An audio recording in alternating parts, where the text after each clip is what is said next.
ಬೆಂಗಳೂರು ಮೌರ್ಯ ಹೋಟೆಲ್ನಲ್ಲಿ ಎನ್. ಮೂರ್ತಿ ಅವರ ನೇತೃತ್ವದಲ್ಲಿ ಮಾದಿಗ ಸಂಘಟನೆಗಳ ಒಕ್ಕೂಟದ ಮಹತ್ವದ ಪತ್ರಿಕಾಗೋಷ್ಠಿ ನಡೆಯಿತು.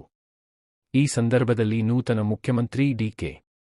ಶಿವಕುಮಾರ್ ಹಾಗೂ ಸಚಿವ ಸಂಪುಟವನ್ನು ಅಭಿನಂದಿಸಿ ಮಾದಿಗ ಸಮುದಾಯಕ್ಕೆ ಸಮರ್ಪಕ ರಾಜಕೀಯ ಪ್ರಾತಿನಿಧ್ಯ ನೀಡುವಂತೆ ಒತ್ತಾಯಿಸಲಾಯಿತು. ಹಿರಿಯ ನಾಯಕ ಕೆ.ಎಚ್. ಮುನಿಯಪ್ಪ ಅವರಿಗೆ ಉಪಮುಖ್ಯಮಂತ್ರಿ ಸ್ಥಾನ ಹಾಗೂ ಸಮಾಜ ಕಲ್ಯಾಣ ಸಚಿವ ಸ್ಥಾನ ನೀಡಬೇಕು ಎಂದು ಮನವಿ ಮಾಡಲಾಯಿತು. ಇದೇ ವೇಳೆ 59 ಅಲೆಮಾರಿ ಸಮುದಾಯಗಳಿಗೆ ಒಳಮೀಸಲಾತಿ, ಪ್ರತ್ಯೇಕ ನಿಗಮ ಮಂಡಳಿ ಹಾಗೂ ಸಾಮಾಜಿಕ ನ್ಯಾಯ ಕಲ್ಪಿಸುವಂತೆ ಸರ್ಕಾರಕ್ಕೆ ಆಗ್ರಹಿಸಲಾಯಿತು. ಹಕ್ಕೊತ್ತಾಯಗಳು ಈಡೇರುವವರೆಗೆ ರಾಜ್ಯಾದ್ಯಂತ ಜನಾಂದೋಲನ ಹೋರಾಟ ನಡೆಸಲು ಮಾದಿಗ ಸಂಘಟನೆಗಳ ಒಕ್ಕೂಟ ತೀರ್ಮಾನಿಸಿದೆ. ಒಳ ಮೀಸಲಾತಿಯನ್ನು ವರ್ಗೀಕರಣ ಮಾಡಬೇಕು, ಇಲ್ಲದೆ ಹೋದರೆ ರಾಜ್ಯದಲ್ಲಿ ಉಗ್ರ ಹೋರಾಟ ನಡೀತದೆ. ಈ ಸಮಾಜ ಮಾದಿಗ ಸಮಾಜದಲ್ಲಿ ಒಂದು ಬೆಂಕಿಯ ಬುಗ್ಗೆ ನಿಗಿ ಆಗಿದೆ. ಬೆಂಕಿ ಚುನಾವಣೆ ಸಂದರ್ಭದಲ್ಲಿ ಆ ನಿಗಿ ಬೆಂಕಿ, ಆ ಬೆಂಕಿಗೆ ಕಾಂಗ್ರೆಸ್ ಆಹುತಿ ಆಗ್ತದೆ ಅನ್ನೋ ಮಾತನ್ನ ನಾನು ಹೇಳಕ್ ಇಚ್ಛೆ ಪಡ್ತೀನಿ.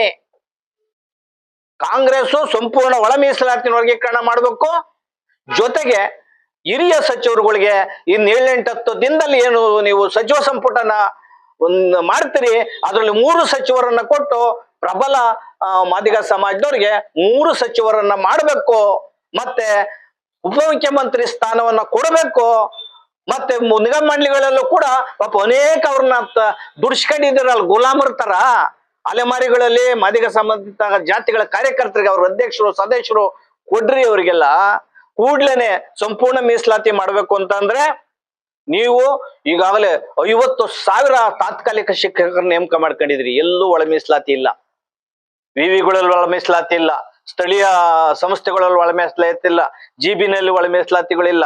ಎಲ್ಲೆಲ್ಲಿ ನೀವು ಗುತ್ತಿಗೆ ಬೇಸಸ್ಸು ಬಡ್ತಿ ಮುಂಬಡ್ತಿಲಿದ್ದು ಅಲ್ಲಿ ಒಳ ಮೀಸಲಾತಿಯನ್ನ ನೀವು ಅಳವಡಿಸ್ಬೇಕು.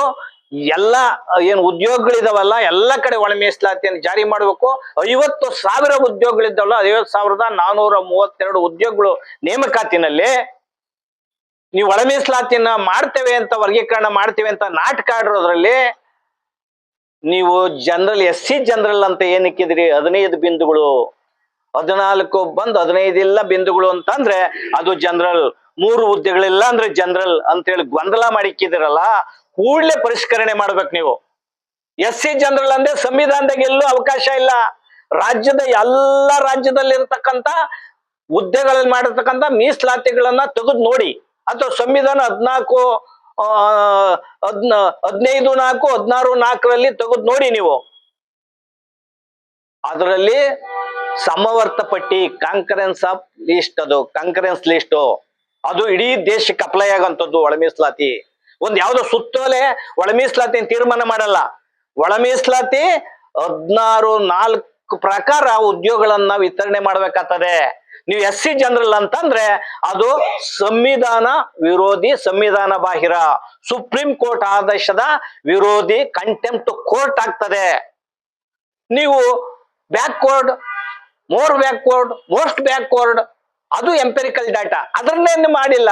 ಅದು ಮಾಡಿದ್ರೆ ಅಲೆಮಾರಿಗಳಿಗೆ ನ್ಯಾಯ ಕೊಡಬೇಕಾಗ್ತದೆ. ನೀವು ಅಲೆಮಾರಿಗಳನ್ನ ತಗೊಂಡೋಗಿ ಮನಮೋಹನ್ ದಾಸ್ ಅಲ್ಲಿ ಪ್ರತ್ಯೇಕವಾಗಿ ಪ್ರಥಮ ಸ್ಥಾನ ಕೊಟ್ಟಿದ್ರೆ ತಗೊಂಡೋಗಿ C ಗುಂಪಿಗೆ ತಳ್ಳವ್ರನ್ನ ಅವ್ರು ಪ್ರಬಲ ಜಾತಿ ಒಟ್ಟಿಗೆ ಹಾಕಿ ಅವ್ರಿಗೆ ಉದ್ಯೋಗ ಸಿಗದಂಗ್ ಮಾಡಿಬಿಟ್ಟಿದ್ರಿ. ಆಮೇಲೆ ಅವರಲ್ಲಿ ಅರ್ಹರಿಲ್ಲ ಅಂದ್ರೆ ಅವ್ರಿಗೆ ಕೊಟ್ಬಿಡಿ ಅಂತ ಮಾಡಿದಿರಿ. ಇದು ನ್ಯಾಯನೇಂದ್ರಿ? ಸಮಾಜ ಘಾತಕತನ, ಸಾಮಾಜಿಕ ನ್ಯಾಯ ಅಲ್ಲ ಇದು, ಸಮಾಜ ಘಾತಕತನ. ಸಿದ್ದರಾಮಯ್ಯನಂತ ಅಹಿಂದ ವಿರೋಧಿ, ಸಿದ್ದರಾಮಯ್ಯನಂತ ಪರಿಶಿಷ್ಟ ಜಾತಿ ವಿರೋಧಿ, ಸಿದ್ದರಾಮಯ್ಯನಂತ ಪಕ್ಕ ಮಾದಿಗ ಜಾತಿ ವಿರೋಧಿ ನಾನು ನೋಡ್ಲೇ ಇಲ್ಲ ಇಷ್ಟು ದಿನಗಳಲ್ಲಿ. ನಾನು ಯಾವುದೇ ಕಾಂಗ್ರೆಸ್ ಪಕ್ಷಕ್ಕೆ ಸೇರಿದವನಲ್ಲ, BJP ಪಕ್ಷಕ್ಕೆ ಸೇರಿದವನಲ್ಲ, JDS ಪಕ್ಷಕ್ಕೆ ಸೇರಿದವನಲ್ಲ. ನಾನು ಕೂಡ ಈ ಸಮಾಜದ ಪರಿಶಿಷ್ಟ ಜಾತಿ ಮಾದಿಗ ಸಮಾಜದ ಒಬ್ಬ ಮೆಂಬರ್ ಆಗಿ ಮಾತಾಡ್ತಾ ಇದ್ದೀನಿ, ಒಬ್ಬ ಸದಸ್ಯನಾಗಿ ಪ್ರಾಮಾಣಿಕವಾಗಿ ಮಾತಾಡ್ತಾ ಇದ್ದೀನಿ. ಸಿದ್ದರಾಮಯ್ಯನವರು ಒಬ್ಬ ಟಕ್ಕ, ಒಬ್ಬ ಅಹಿಂದ ನಾಯಕದ ಕಾಂತರಾಜು ಹಂಗೆ ಅಹಿಂದ ನಾಯಕನಾಗಿದೆ. ಕಾಂತರಾಜು ಜಾರಿ ಮಾಡ್ಬೇಕಾಗಿತ್ತು. ಸಿದ್ದರಾಮಯ್ಯ ಏನೂ ಮಾಡ್ಲೇ ಇಲ್ಲ.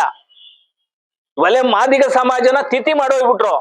ಸದಾಶಿವ ಆಯೋಗನ 5 ವರ್ಷ ಹಾಕೊಂಡು 2012ರಿಂದ 2018ರವರೆಗೆ ಹಾಕೊಂಡು ಅವ್ರಿಗೆ ಬುದ್ಧಿ ಕಲಿಸಿದ್ರು. 2018ರಲ್ಲಿ ಸೋಲಿಸಿದ್ರು ಸಿದ್ದರಾಮಯ್ಯರನ್ನ. ಸಂವಿಧಾನ ತಿದ್ದರೆ ಅನ್ನೋ ಕಾರಣಕ್ಕೋಸ್ಕರ ನಾವೆಲ್ಲಾನು ಮಾದಿಗ ಸಂಬಂಧಿತ ಜಾತಿಗಳು, SC ST ದಲಿತ ಸಂಘಟನೆಗಳು, ಪ್ರಗತಿಪರ ಸಂಘಟನೆಗಳು, ಕನ್ನಡ ಸಂಘಟನೆಗಳು ಎಲ್ಲ ಸೇರಿ ಕಾಂಗ್ರೆಸ್ ಓಟ್ ಹಾಕಿದ್ರಿಂದ, ಅದಕ್ಕೂ ಮಾದಿಗ ಸಮಾಜ ಪ್ರಾಮಾಣಿಕವಾಗಿ ಓಟ್ ಹಾಕಿದ್ರಿಂದ 125 ಸೀಟು 2023ರಲ್ಲಿ ಗೆದ್ಯಕ್ ಸಾಧ್ಯ ಆಯ್ತು ಸಿದ್ದರಾಮಯ್ಯನವರು. ಆದ್ರೆ 2028ಕ್ಕೆ 2018ರಲ್ಲಿ ಸಿದ್ದರಾಮಯ್ಯನವರು ಕಣ್ಣೀರ್ ಹಾಕಿದ್ರಲ್ಲ, ಅದೇ ಕಣ್ಣೀರನ್ನ ಇದ್ರೆ ಅದುವರೆಗೂ ಡಿ ಕೆ ಶಿವಕುಮಾರ್ ಅವ್ರು ಹಾಕ್ಬೇಕಾಗ್ತದೆ. ನೀವು 2.3 ಮಾದಿಗ ಸಮಾಜಕ್ಕೆ ಮಂತ್ರಿಗಳನ್ನ ಕೂಡಲೇ ಮಾಡಬೇಕು, ಉಪಮುಖ್ಯಮಂತ್ರಿ ಮಾಡಬೇಕು. ಎರಡನೇದು ಸಂಪೂರ್ಣ ಮೀಸಲಾತಿಯನ್ನು ಎಲ್ಲೆಲ್ಲಿ ಮೀಸಲಾತಿ ಇದೆಯೋ ಅಲ್ಲೆಲ್ಲ ಒಳ ಮೀಸಲಾತಿಯನ್ನ ಕೊಡಬೇಕು. ಇದು ನಮ್ಮ ಒತ್ತಾಯ. ಇಲ್ದ್ರೆ ರಾಜ್ಯದಾದ್ಯಂತ ಉಗ್ರ ಹೋರಾಟ ಮಾಡಬೇಕಾಗ್ತದೆ. ಇವತ್ತಿಂದನೇ ಜನಾಂದೋಲನ ಮಾಡ್ತೇವೆ. ಆ ಜನಾಂದೋಲನ ಯಾವ ಪ್ರಾರಂಭ ಆಗ್ತದೆ ಅಂದ್ರೆ, ನೀವು ಪಟ್ಟಿಯನ್ನ ನೋಡಿ ಯಾರ್ಯಾರು 3 ಮಂತ್ರಿಯನ್ನು ಕೊಟ್ಟಿಲ್ಲ, ಉಪಮುಖ್ಯಮಂತ್ರಿ ಕೊಟ್ಟಿಲ್ಲ ಅಂದ್ರೆ ಜನಾಂದೋಲನ ಪ್ರಾರಂಭ ಆಗ್ತದೆ. ನಮ್ಮ ಸಮಾಜ ಕಲ್ಯಾಣ ಇಲಾಖೆನ ಸಂಪೂರ್ಣವಾಗಿ ನೀವು ಬದಲು ಮಾಡಬೇಕು. ಸಮಾಜ ಕಲ್ಯಾಣ ಇಲಾಖೆನ ಸಂಪೂರ್ಣ ತೊಳಿಬೇಕು, ಸಗಣಿ ಹಾಕಿ ಸಾರಿಸ್ಬೇಕು ಸಮಾಜ ಕಲ್ಯಾಣ ಇಲಾಖೆನ. ಸಮಾಜ ಕಲ್ಯಾಣ ಇಲಾಖೆ 13 ವರ್ಷಗಳು ಅತ್ಯಂತ ಮುಖ್ಯವಾದಂತ ವಿಚಾರ ಅಂದ್ರೆ, ಬಿಜೆಪಿನೂ ಸೇರಿ ಕಳೆದ 13 ವರ್ಷಗಳಲ್ಲಿ ಸಮಾಜ ಕಲ್ಯಾಣ ಇಲಾಖೆ ಮಾದಿಗ ಸಮಾಜಕ್ಕೆ ತೀರ ಅನ್ಯಾಯ ಮಾಡಿದೆ. ಯಾವುದೇ ಅಭಿವೃದ್ಧಿ ಕೆಲಸವನ್ನ ಅಲೆಮಾರಿಗಳಿಗೆ ಮಾದಿಗ ಸಮಾಜಕ್ಕೆ ಮಾಡ್ಲೇ ಇಲ್ಲ. ಆ ಕಾರಣಕ್ಕೋಸ್ಕರ ಸಮಾಜ ಕಲ್ಯಾಣ ಇಲಾಖೆ ಸಚಿವರನ್ನ ನೀವು ಕೆ ಎಚ್ ಮುನಿಯಪ್ಪನವ್ರು ಮಾಡಿ ಇವ್ರು ಅಭಿವೃದ್ಧಿ ಮಾಡಕ್ ಅವಕಾಶ ಮಾಡಿಕೊಡ್ಬೇಕು ಅಂತ ಈ ಮೂಲಕವನ್ನ ಮಾತಾಡ್ತಾ ಇದ್ದೇನೆ. ಜೊತೆಗೆ ನಾವು ಬೇರೆ ಡಯಾಸ್ಗಳಲ್ಲಿ ವೇದಿಕೆಯಲ್ಲಿ ಅಟೆಂಡ್ ಮಾಡಿ ನಾನು ಮಾತಾಡಿರ್ಬೋದು, ಅದು ಆರ್ಪೆಯಿಂದ ಮಾತಾಡಿರುವಂತ ಮಾತುಗಳು, ನಮ್ಮ ಕಮಿಟಿ ತೀರ್ಮಾನಗಳು. ಇದನ್ನ ನಮ್ಮ ಇರತಕ್ಕಂಥ ಟಿಪಿಕಲ್ ಸಮಾಜದವರು ಇದನ್ನ ಗಾಸಿಪ್ ಆಗಿ ಸುಳ್ಳು ಸುದ್ದಿಯಾಗಿ ಗಬ್ಬಿಸ್ಬೇಡಿ. ನಾನು ಯಾವಾಗಲೂ ಕೂಡ ಈ ಕಟ್ಟ ಕಡೆ ಸಮಾಜ ಇದೆಯಲ್ಲ, ಕೊನೆ ಹಂತದಲ್ಲಿ ಸಮಾಜ ಇದೆಯಲ್ಲ, ಈ ಸಮಾಜಕ್ಕೆ ನಾನು ಕೊನೆ ಹಣ ಇರ್ತಾ ಇರೋವರೆಗೂ ಕೂಡ ನಾನು ದುಡಿತೇನೆ ಮಾತನ್ನು ಹೇಳಿ ಆ ಬದ್ಧತೆಯನ್ನು ಪ್ರದರ್ಶನ ಮಾಡೋ ಮೂಲಕ ಈ ಪತ್ರಿಕಾಗೋಷ್ಠಿ ಮುಗ್ತೇವೆ. ಜೈ ಭೀಮ್, ಜೈ ಭಾರತ್. ಎರಡು ಹಿರಿಯ ಮುತ್ಸದ್ದಿ ನಾಯಕರಾದಂತ ಆರ್ ಬಿ ತಿಮ್ಮಾಪುರ್ ಅವರಿಗೆ ಪ್ರಬಲ ಖಾತೆಯನ್ನು ಕೊಡಬೇಕು, ಕೂಡಲೇ ಸಚಿವರನ್ನಾಗಿ ಮಾಡಬೇಕು. ಮೂರನೇದು, ನೀವು ಈ 6 ಜನ ಗೆದ್ದಿದ್ದಾರೆ, ಯಾರಿಗಾದ್ರೂ ಕೊಡಿ, ಇಲ್ಲಂದ್ರೆ ನಮ್ಮ ಎಚ್ ಆಂಜನೇಯನ್ ಅವ್ರಿಗೆ ಕೊಡಿ ಅನ್ನೋ ಮಾತನ್ನ ನಾನು ಹೇಳ್ತೇನೆ. 4 ಸಚಿವರು ಕೊಟ್ರೆ ತುಂಬಾ ಸಂತೋಷ. ನಾವು ಒಕ್ಕೂಟದಿಂದ ಒತ್ತಾಯವನ್ನು ಮಾಡ್ತಾ ಇದ್ದೀವಿ. ಹಾಗಾಗಿ ಒಂದು ವೇಳೆ ನೀವೇನಾದರೂ ಇದೇ ರೀತಿಯಾದಂತ ತಾರತಮ್ಯವನ್ನ ರಾಜ್ಯದಲ್ಲಿ ಮಾದಿಗರಿಗೆ ಮಾಡ್ಕೊಂತ ಬಂದ್ರೆ, ಮುಂದಿನ ಎಲ್ಲಾ ಚುನಾವಣೆಗಳಲ್ಲೂ ಕೂಡ ಮಾದಿಗರು ಕಾಂಗ್ರೆಸ್ ಪಕ್ಷಕ್ಕೆ ತಕ್ಕ ಪಾಠವನ್ನ ಕಲಿಸ್ತಾರೆ. ನೀವೇನಿವತ್ತು ಮಲತಾಯಿ ಧೋರಣೆಯನ್ನ ಮಾಡಿದಿರಿ, ಇದನ್ನ ನೀವು ಸರಿಪಡಿಸ್ಕೊಳ್ದೇ ಹೋದ ಪಕ್ಷದಲ್ಲಿ ನಾವು ಬೀದಿಗಿಳಿದು ಹೋರಾಟವನ್ನ ಮಾಡಿ ಈ ಜಾತಿಯ ರಕ್ಷಣೆಗೆ ನಮ್ಮ ಬೆನ್ನೆಲುಬಾಗಿ ನಿಲ್ತೀವಿ ಅಂತ ಈ ಪತ್ರಿಕೆ ಮುಖಾಂತರ ಸರ್ಕಾರಕ್ಕೆ ಎಚ್ಚರಿಕೆಯನ್ನು ಕೊಡ್ತಾ ಇದ್ದೀವಿ. ಒಂದು 5 ನಿಮಿಷ ಮಾತಾಡಿ, 3 ಜನ ಮಾತಾಡಿ. ಅಖಿಲ ಭಾರತ ದಲಿತ ಸಮಿತಿ ಇವತ್ತು ಕರೆದಿರೋಂಥ ಒಂದು ಪತ್ರಿಕಾಗೋಷ್ಠಿ ವಿಚಾರನ ಆಲ್ರೆಡಿ ನಮ್ಮ ದೇವರಾಜಣ್ಣ ಪ್ರಸ್ತಾವನೆ ಮಾಡಿದ್ದಾರೆ. ಇವತ್ತು ನಮ್ಮ ಕರ್ನಾಟಕ ರಾಜ್ಯದ ವಿಧಾನಸಭಾ ಕ್ಷೇತ್ರದ ವ್ಯಾಪ್ತಿಗೆ ಸಚಿವರ ಸ್ಥಾನಗಳನ್ನು ಹಂಚಿಕೆ ಮಾಡುವಂಥದ್ರಲ್ಲಿ ಬಹಳ ಗೊಂದಲ ಮಾಡಿದ್ದಾರೆ. ಇವತ್ತು ಸವರ್ಣೀಯರಿಗಾದಂಥ ನಮ್ಮ ಕೃಷ್ಣ ಬೈರೇಗೌಡರಿಗೂ ಮತ್ತೆ ರಾಮಲಿಂಗ ರೆಡ್ಡಿ ಅವರಿಗೆ ಖಾತೆ ಕೊಟ್ಟರು ಸಹ ಆ ಖಾತೆಗಳು ಬೇಡ ಅಂತ ಹೇಳ್ಬಿಟ್ಟು ವಾಪಸ್ ಕೊಡೋಕೆ ರೆಡಿಯಾಗಿದ್ದಾರೆ. ನಾವು ಅಂಥ ವಿಚಾರಕ್ಕೆ ನಾವು ಹೋಗ್ಲಿಲ್ಲ. ಇವತ್ತು ನಾವು ಸಚಿವ ಸಂಪುಟದ ವಿಚಾರದಲ್ಲಿ ಇವತ್ತು ನಮ್ಮ ಕೆ ಎಚ್ ಮುನಿಯಪ್ಪನವ್ರಿಗೆ ಮುಖ್ಯಮಂತ್ರಿ ಸ್ಥಾನ ಕೊಡಬೇಕಾಗಿತ್ತು, ಕೊಡ್ಲಿಲ್ಲ. ಆಮೇಲೆ ಅವರು ಅದಕ್ಕೆ ಬೇಡ ಅಂದ್ರೂ ಅದೇ ಖಾತೆ ಕೊಟ್ಟಿದ್ದೀರ. ದಯವಿಟ್ಟು ಅದರ ಮಾಡಕ್ ಹೋಗ್ಬೇಡ್ರಿ. ಇವತ್ತು ಏನು ನಿಮ್ಮ ಒಂದು ರಾಜ್ಯ ಸರ್ಕಾರ ಸಂಪುಟದಲ್ಲಿ ಬಲಗೈಯಾದಂತ ವಲಯವರಿಗೆ ಎಷ್ಟು ಸ್ಥಾನಮಾನ ಕೊಡ್ತೀರೋ ಅಷ್ಟು ಸ್ಥಾನಮಾನ ಮಾದಿರಿ ಕೊಡ್ಲೇಬೇಕು. ಕಡಾಖಂಡಿತವಾಗಿ ಕೊಡ್ಲಿಲ್ಲ ಅಂದ್ರೆ ನಮ್ಮ ಹೋರಾಟವಂತ ಮಾಡೇ ಮಾಡ್ತೀವಿ ಅಂತೇಳಿ ಈ ಪತ್ರಿಕಾಗೋಷ್ಠಿ ಮುಖಾಂತರ 1-2 ಮಾತಿಗೆ ನಾನು ಹೇಳ್ತಾ ಇದ್ದೀನಿ.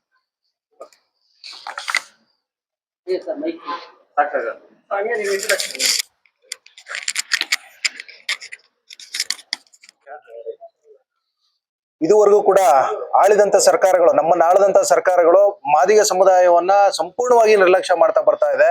ಅದರಲ್ಲೂ ಕೂಡ ನಮ್ದ್ರಲ್ಲಿ ಇರ್ತಕ್ಕಂಥದ್ದೇ ಬೆರಳೆಣಿಕೆಯಷ್ಟು ಶಾಸಕರಿದ್ದಾರೆ. ಅದರಲ್ಲೂ ಪ್ರಮುಖ ಹುದ್ದೆಗಳನ್ನ ಇದುವರೆಗೂ ಕೂಡ ಯಾವುದೇ ಸರ್ಕಾರಗಳು ಬಂದಂತವ್ರು ಕೊಟ್ಟಿಲ್ಲ. ಹಿಂದೆ ಇದ್ದಂತ ಬಿಜೆಪಿ ಅವಧಿಯಲ್ಲಿ ಗೋವಿಂದ ಕಾರಜೋಳ ಅವ್ರಿಗೆ ಆಕ್ಚುಲಿ ಕೊಟ್ಟಿದ್ದಾರೆ. ಕಾಂಗ್ರೆಸ್ ಅವಧಿಯಲ್ಲಿ ಎಸ್ಪೆಷಲಿ ಮಾದಿಗ ಕಮ್ಯುನಿಟಿಗೆ ಇದುವರೆಗೂ ಕೂಡ ನಾವು ಮುಖ್ಯಮಂತ್ರಿ ಸ್ಥಾನಗಳನ್ನ ಕೇಳ್ತಾ ಬರ್ತಾ ಇದೀವಿ. ಕನಿಷ್ಠ ಉಪಮುಖ್ಯಮಂತ್ರಿ ಸ್ಥಾನನಾದ್ರೂ ಕೊಡ್ಬೇಕಾಗಿತ್ತು. ಮಾನ್ಯ ಕೆ ಎಚ್ ಮುನಿಯಪ್ಪನವ್ರಿಗೆ ಕೊಡೋದ್ರಲ್ಲಿ ಎಲ್ಲೋ ಒಂದ್ ಕಡೆ ನಿರ್ಲಕ್ಷ್ಯ ವಹಿಸಿದೆ ಸರ್ಕಾರ. ಈ ಕೂಡಲೇ ಡಿ ಕೆ ಶಿವಕುಮಾರ್ ಅವ್ರಿಗೆ ನಾನು ಮನವಿ ಮಾಡ್ತಾ ಇದ್ದೇವೆ, ಮತ್ತೆ ಆಗ್ರಹವಾಗಿ ಹೇಳ್ತಾ ಇದೀವಿ, ಏನ್ ಇವಾಗ ಆರ್ ಬಿ ತಿಮ್ಮಾಪುರ ಅವ್ರಿಗೆ ಆಕ್ಚುಲಿ ಖಾತೆ ಕೊಡೋದ್ರ ಜೊತೆಗೆ ಹೊಸ ನೂತನವಾಗಿ ಆಯ್ಕೆ ಆಗಿರ್ತಕ್ಕಂಥ ಶಾಸಕರನ್ನ ಕೂಡಲೇ ತಾವು ಗಣನೆಗೆ ತಗೊಂಡು ಸಂಪುಟದಲ್ಲಿ ಅವ್ರನ್ನೂ ಕೂಡ ಒಂದು ಉತ್ತಮವಾದಂತ ಸ್ಥಾನಮಾನ ಮತ್ತೆ ಪ್ರಬಲವಾದಂತಹ ಖಾತೆಗಳನ್ನ ಕೊಟ್ಟು ಈ ಮಾದಿಗ ಸಮುದಾಯಕ್ಕೆ ಸಾಮಾಜಿಕ ನ್ಯಾಯನ ಒದಗಿಸ್ಕೊಡ್ಬೇಕು ಅಂತೇಳಿ ಆಗ್ರಹಿಸ್ತಾ ಇದ್ದೀನಿ.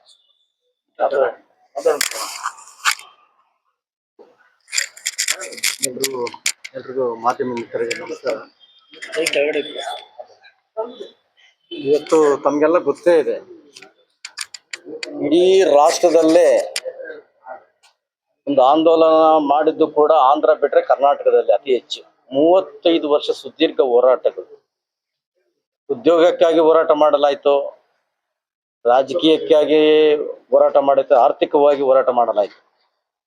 ಎಲ್ಲೂ ಕೂಡ ನಮಗೆ ಸಾಮಾಜಿಕ ನ್ಯಾಯ ಕಲ್ಪಿಸಲೇ ಇಲ್ಲ ಈ ಸರ್ಕಾರಗಳು. ರೋಸ್ಟರ್ ತಂದು ರೋಸ್ಟರಲ್ಲೂ ಕೂಡ ಮಾದಿಗರಿಗೆ ಅನ್ಯಾಯ ಆಯಿತು. ಪ್ರತಿಯೊಂದು ರಾಜಕೀಯ ತಂದ್ರು ರಾಜಕೀಯದಲ್ಲೂ ಕೂಡ ಅನ್ಯಾಯ ಆಯಿತು. ನಿಮ್ಗೆಲ್ಲ ಗೊತ್ತೇ ಇದೆ. 7 ಬಾರಿ ಸಂಸದರಾಗಿರ್ತಕ್ಕಂಥ KH ಮುನಿಯಪ್ಪನವರಿಗೆ ಏನಕ್ಕೆ ಬೇಡದೇ ಇರೋಂಥ ಖಾತೆಗಳನ್ನೆಲ್ಲ ಕೊಟ್ಟರು. ಅದನ್ನು ಕೂಡ ಸಮರ್ಥವಾಗಿ ನಿಭಾಯಿಸಿದ್ರು, ಆಹಾರ ಮತ್ತು ಮತ್ತೆ ಪದೇ ಪದೇ ಮತ್ತೆ ಅದನ್ನೇ ಖಾತೆ ಕೊಟ್ಟು ಅವ್ರನ್ನ ಇಡೀ ಜನಾಂಗಕ್ಕೆ ಅವಮಾನ ಮಾಡಿದ್ದಾರೆ. ತಿಮ್ಮಾಪುರ್ ಕೂಡ ಹಿರಿಯ ಸಚಿವರಾಗಿದ್ರು ಕೂಡ, ಹಿರಿಯ ನಾಯಕರು ಕೂಡ ಆಗಿದ್ರು ಕೂಡ ಅವ್ರಿಗೂ ಕೂಡ ಸಂಪುಟದಲ್ಲಿ ಸ್ಥಾನಮಾನ ಸಿಗದೆ ಅಲ್ಲೂ ಕೂಡ ಅನ್ಯಾಯ ಮಾಡಿದ್ದಾರೆ. ಅವ್ರಿಗಿಂತ ಕಿರಿಯರಾಗಿರ್ತಕ್ಕಂಥ ಅನೇಕರಿಗೆ ಕೊಟ್ಟಿದ್ದಾರೆ. ಕಾಂಗ್ರೆಸ್ನಲ್ಲಿ ಯಾಕೆ ಈ ತಾರತಮ್ಯ? ಹಿಂದೆ BJP ಸರ್ಕಾರ ಕೂಡ ಇದೇ ಮಾಡಿತ್ತು, JDS ಸರ್ಕಾರ ಕೂಡ ಇದೇ ರೀತಿ ಮಾಡಿತ್ತು. ಈಗ ಅದನ್ನೇ ಇವು ಎಲ್ಲ ಸರ್ಕಾರಗಳು ಕೂಡ ಮಾದಿಗರಂದ್ರೆ ಅದು ಯಾಕೆ ಇಷ್ಟೊಂದು ಅಸಡ್ಡೆ ಈ ರಾಜಕೀಯ ವ್ಯವಸ್ಥೆಯಲ್ಲಿ? ಏನ್ ಪಾಪ ಮಾಡಿದ್ದೀವಿ? ಕೇವಲ ಈ ಜನಸಂಖ್ಯೆ ಅಷ್ಟು ಕರ್ನಾಟಕದಲ್ಲಿ ಜನಸಂಖ್ಯೆ ಇರೋದೇ ತಪ್ಪ? ನಮ್ಮನ್ನು ಕೇವಲ ವೋಟ್ ಬ್ಯಾಂಕ್ ಹಾಕಿ ಮಾಡ್ಕೊಂತ ಇದ್ದೀರಾ ನೀವೆಲ್ಲ ರಾಜಕೀಯ ಪಕ್ಷಗಳು? ಈ ಧೋರಣೆ ಇನ್ನು ಮುಂದೆ ಸಾಲದು. ಕಳೆದ ಬಾರಿ ಕಾಂಗ್ರೆಸ್ಗೆ ತಕ್ಕ ಪಾಠ ಕಲಿಸಿದ್ವಿ, ಇದೇ ರೀತಿ ನಮಗೆ ಅನ್ಯಾಯ ಮಾಡ್ತಿದ್ದೀರಿ ಅಂತೇಳಿ. ಕಾಂಗ್ರೆಸ್ ಮತ್ತೆ ಪ್ರಣಾಳಿಕೆಯನ್ನೇ ಘೋಷಣೆ ಮಾಡಿದ್ರು, ನಿಮ್ಗೆ ರಾಜಕೀಯವಾಗಿ ಮತ್ತು ನಿಮ್ಗೆ ಒಳ ಮೀಸಲಾತಿನ ಸಂಪೂರ್ಣ ಜಾರಿ ತರ್ತೀವಿ ಅಂತ. ಎರಡರಲ್ಲೂ ಕೂಡ ವಿಫಲರಾಗಿದ್ದಾರೆ. ಇದೇ ರೀತಿ BJP ಕೂಡ ಆಶ್ವಾಸನೆ ಕೊಟ್ಟಿದ್ರು ಕೂಡ ಅವರು ಕೂಡ ಇದೇ ರೀತಿ ನಮ್ಗೆ ಅನ್ಯಾಯ ಮಾಡಿದಾಗ ಅವರು ಕೂಡ ಮೂಲೆ ಗುಂಪು ಮಾಡಿದ್ವಿ ಇದೇ ಮಾದಿಗರು.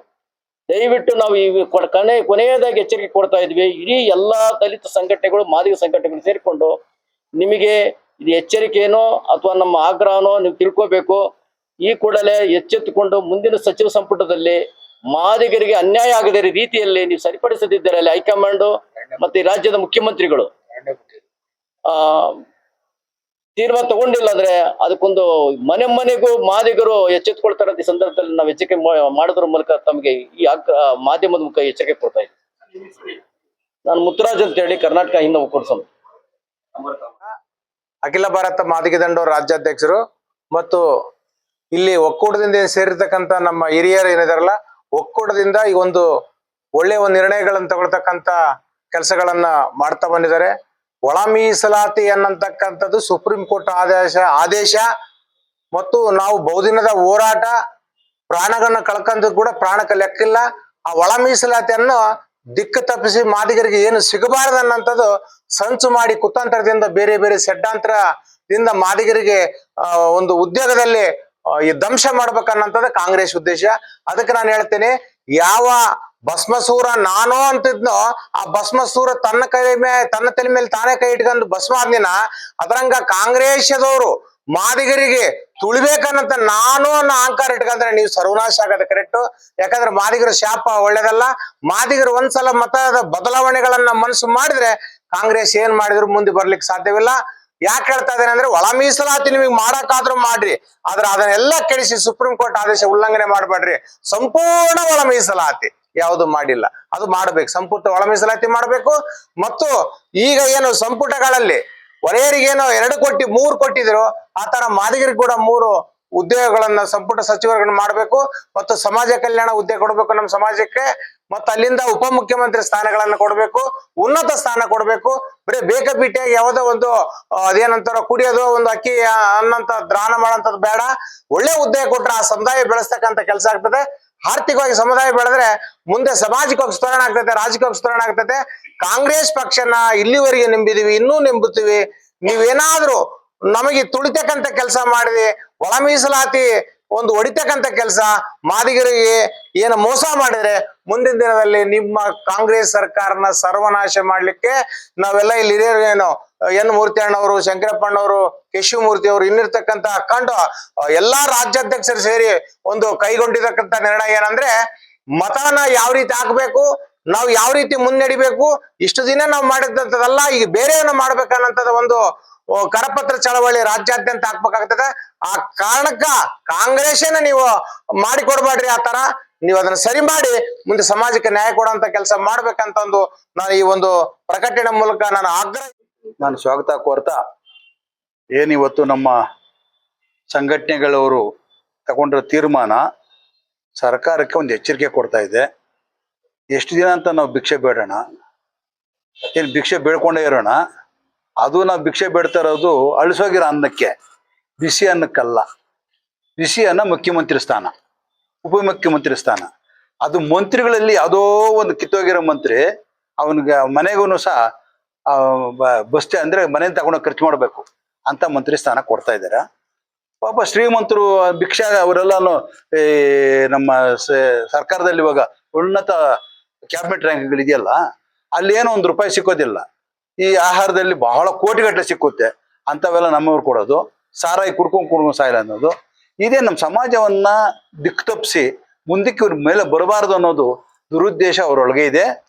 ಸರ್ಕಾರ ನಡೆಸುವಂಥವ್ರಿಗೆ ಗ್ರೇಟೆಸ್ಟ್ ಅಸ್ಪೃಶ್ಯತೆ ಅವರಲ್ಲಿ ತುಳ್ಕಾಡ್ತಾ ಇದೆ.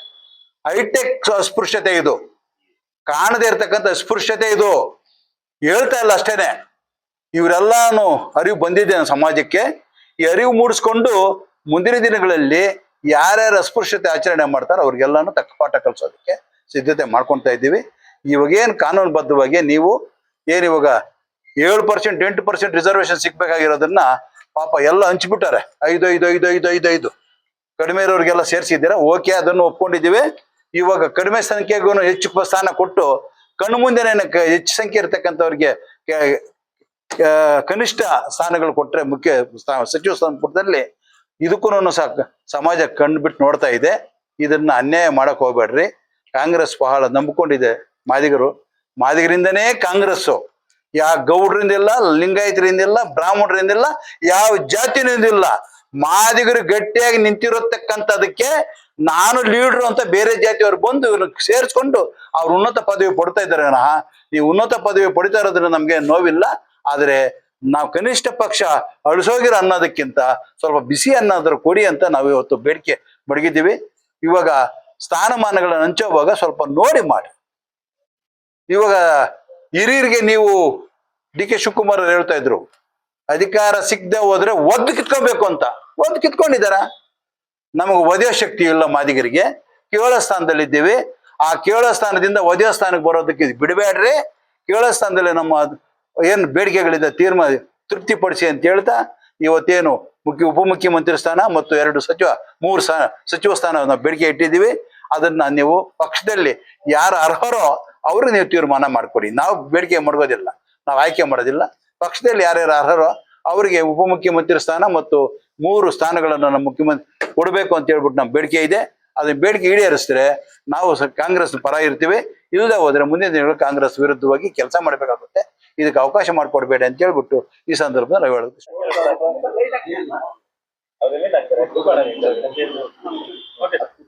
ಮಾದಿಗ ಸಂಘಟನೆಗಳ ಒಕ್ಕೂಟದಿಂದ ಮಾದಿಗ ದಂಡೋರಗಳು, ಮಾದಿಗ ಮೀಸಲಾತಿ ಹೋರಾಟ ಸಮಿತಿಗಳು, ಮತ್ತೆ ಆದಿಜಾಂಬವ ಸಂಘಟನೆಗಳು, ದಲಿತ ಸಂಘರ್ಷ ಸಮಿತಿಗಳು ಎಲ್ಲವೂ ಕೂಡ ಒಟ್ಟಾಗಿ ಸೇರಿ ಈ ಒಂದು ಪತ್ರಿಕಾಗೋಷ್ಠಿಯನ್ನ ಮಾಡ್ತಾ ಇದ್ದೀವಿ. ಇದರಲ್ಲಿ ಪ್ರಮುಖವಾಗಿ ಈಗಾಗಲೇ ಕರ್ನಾಟಕದ 35 ವರ್ಷಗಳ ಒಳ ಮೀಸಲಾತಿ ಚಳವಳಿ ಏನಿದೆ, ದಲಿತ ಚಳವಳಿಯ ಮುಂದುವರಿದ ಭಾಗವಾಗಿರ್ತಕ್ಕಂಥ ದಲಿತ ಚಳವಳಿ ಅಂತ ಕರೆಯಲ್ಪಡ್ತಕ್ಕಂಥ ಒಳ ಮೀಸಲಾತಿ ಚಳವಳಿ, ಅದು 35 ವರ್ಷಗಳ ಚಳವಳಿ. ಅದರ ಪ್ರಭಾವದಿಂದಲೇ ಸರ್ಕಾರಗಳು ಬದಲಾವಣೆ ಆಗಿದವು. ಬಿಜೆಪಿ ಸರ್ಕಾರ ಬರೋದಕ್ಕೂ ಒಳ ಮೀಸಲಾತಿ ಚಳವಳಿಯ ಪ್ರಭಾವ ಕಾರಣ, ಕಾಂಗ್ರೆಸ್ ಸರ್ಕಾರ ಬರೋದಕ್ಕೂ ಕೂಡ ಒಳ ಮೀಸಲಾತಿ ಚಳವಳಿಯ ಪ್ರಭಾವ ಕಾರಣ. ಇವರು ಆಯ್ಕೆ ಆಗ್ಬೇಕಾದ್ರೆ ಒಂದು ಮಾತು ಹೇಳ್ತಾರೆ, ಆಯ್ಕೆ ಆದ್ಮೇಲೆ ಒಂದು ಮಾತು ಹೇಳ್ತಾರೆ. ಕಾಂಗ್ರೆಸ್ ಪಕ್ಷ 2023 ಚುನಾವಣೆಯಲ್ಲಿ ಪ್ರಬಲವಾಗಿ ಅಧಿಕಾರ ನಡೆಸೋದಕ್ಕೆ ಸಾಧ್ಯ ಆಗಿತ್ತು ಮಾದಿಗರ ವೋಟ್ ಬ್ಯಾಂಕು ಅವ್ರಿಗೆ ಸಪೋರ್ಟ್ ಮಾಡಿದ್ದಕ್ಕೆ ಅನ್ನೋದನ್ನ ಮರಿಬಾರದು. ಇದು ಬಹಳ ಮುಖ್ಯ. ಈ ಹೋರಾಟದಲ್ಲಿ ನಾವು ಪ್ರಮುಖವಾಗಿ ರಾಜಕೀಯವಾಗಿ ಅನ್ಯಾಯಕ್ಕೊಳಗಾಗಿರ್ತಕ್ಕಂಥ ಏಕೈಕ ಸಮಾಜ ಅಂತಂದ್ರೆ ಅದು ಮಾದಿಗ ಸಮುದಾಯ. ಅದಕ್ಕೆ ನಾವು ರಾಜ್ಯದ ಉಪಮುಖ್ಯಮಂತ್ರಿ ಸ್ಥಾನ ಮತ್ತೆ 3 ಸಚಿವರ ಸ್ಥಾನಗಳನ್ನ, ಮತ್ತೆ ಪಕ್ಷದಲ್ಲಿ ಯಾರು ಕಷ್ಟಪಟ್ಟು ಹೋರಾಡಿದಾರೋ ಹಿರಿಯರಿದಾರೋ ಅವ್ರಿಗೆ ನಿಗಮ ಮಂಡಳಿಗಳಲ್ಲಿ ಸ್ಥಾನ. ಈಗಾಗಲೇ ಒಳ ಮೀಸಲಾತಿ ಹೋರಾಟಗಾರರು ಕೂಡ ಕಾಂಗ್ರೆಸ್ ಪಕ್ಷಕ್ಕೆ ನೇರವಾಗಿ ಸೇರೋದ್ರ ಮೂಲಕ ಚುನಾವಣೆ ಸಂದರ್ಭದಲ್ಲಿ ಪ್ರಮುಖವಾದ ಹೋರಾಟಗಾರರು ಸೇರೋದ್ರ ಮೂಲಕ ಕೂಡ ಓಟಿನ ಬ್ಯಾಂಕ್ ಅನ್ನ ತಂದುಕೊಟ್ರು ಕಾಂಗ್ರೆಸ್ ಸರ್ಕಾರಕ್ಕೆ. ಅದಕ್ಕೆ ನಾವು ಕಾಂಗ್ರೆಸ್ ಪಕ್ಷವನ್ನ ಕೇಳ್ತಾ ಇದೀವಿ, ನಾವು ಬೇಡುವವರಲ್ಲ, ಈ ಸರ್ಕಾರಗಳನ್ನ ಬದಲಾವಣೆ ಮಾಡುವವರು ಅನ್ನೋದನ್ನ ಜ್ಞಾಪಕದಲ್ಲಿ ಇಟ್ಕೋಬೇಕಾಗುತ್ತೆ ನೀವು. ನಾವು ನಿಮ್ಗೆ ಕೇಳ್ತಾ ಇರೋದು ಉಪಮುಖ್ಯಮಂತ್ರಿ ಸ್ಥಾನ, ಮತ್ತೆ 3 ಸಚಿವರ ಸ್ಥಾನ ಮತ್ತು ನಿಗಮ ಮಂಡಳಿಗಳ ಸ್ಥಾನಗಳನ್ನ ಕೇಳ್ತಾ ಇದೀವಿ. ಇದು ಮಾದಿಗ ಸಮುದಾಯಕ್ಕೆ ತಲುಪಿಸ್ಲಿಲ್ಲ ಅಂತಂದ್ರೆ ಇದನ್ನ ಉತ್ತರ 2028ರ ಚುನಾವಣೆಯಲ್ಲಿ ನಾವು ಕೊಡ್ಬೇಕಾಗತ್ತೆ ಅಂತಕ್ಕಂಥ ಎಚ್ಚರಿಕೆಯನ್ನ ಈ ಸರ್ಕಾರಕ್ಕೆ ನಮ್ಮ ಒಕ್ಕೂಟದ ಮೂಲಕ ಎಲ್ಲ ಹೋರಾಟಗಾರರು ಸೇರಿ ನಮ್ಮ ಡಾಕ್ಟರ್ ಎನ್ ಮೂರ್ತಿ ಅವರ ನೇತೃತ್ವದಲ್ಲಿ ಈ ಒಂದು ಎಚ್ಚರಿಕೆಯನ್ನ ಸರ್ಕಾರಕ್ಕೆ ಕೊಡ್ತಾ ಇದೀವಿ. ಮತ್ತೆ ಅದೇ ರೀತಿ ಸರ್ಕಾರಕ್ಕೆ ಮನವಿಯನ್ನು ಕೂಡ ಮಾಡ್ತಾ ಇದೀವಿ.